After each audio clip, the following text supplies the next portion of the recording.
Hello à toutes et à tous. Alors petite vidéo un peu spéciale ce soir. Je viens de rentrer d'un gros périple quand même. J'ai fait 192 km. Et puis ce qui est assez surprenant quand même, c'est que j'ai fait sur ces 192 km quasiment 95, donc 95 pour les Français, kilomètres de montée. Donc j'ai eu un gros col, hein. J'ai fait le col du Grand Saint-Bernard comme j'ai envoyé une photo aujourd'hui. Et j'avais mis de l'essence, comme vous pouvez voir, j'ai un Rex. Je l'ai quasiment pas utilisé. Je pense que je l'ai utilisé même pas 5 minutes, juste dans la montée finale, parce que j'arrivais gentiment au bout de ma batterie. Quand je suis arrivé tout en haut du col, il me restait quasiment 15-20%. Et puis du coup, je me suis dit, bon, allez, je l'allume juste 5 minutes. Puis après, quand j'ai vu que j'arrivais en haut, je l'ai réteint. Donc j'ai peut-être même pas fait 5 minutes avec le Rex. Je vous laisse faire le calcul. Là, 192 plus 60, en gros, on est à 250 bornes en ayant fait 90 km, 90 km de montée. Puis de montée avec un vrai col, pas des petites bosses, hein, c'était vraiment des vraies montées.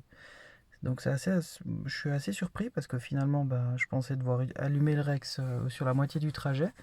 Puis en fait, je me suis rendu compte que dans les descentes, la voiture, elle est super efficace. Et puis que quand vous faites un col, finalement, quand vous arrivez en haut, oui, il vous marque un pourcentage qui est assez faible, mais finalement, quand vous redescendez, vous rechargez quasiment autant que ce que vous avez utilisé pour monter. Donc ça, c'est super intéressant. J'ai été en Italie.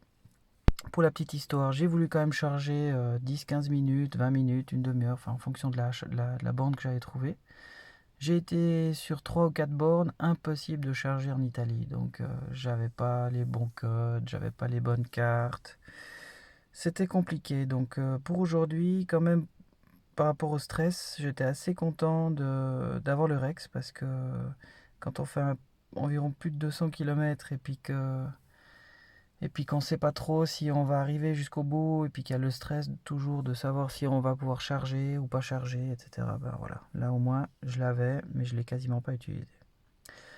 Voilà, je voulais vous partager un petit peu mon expérience parce que en partant, je m'étais dit que je j'arriverais jamais à le faire en une fois, puis en fait, je peux encore rouler un jour et demi.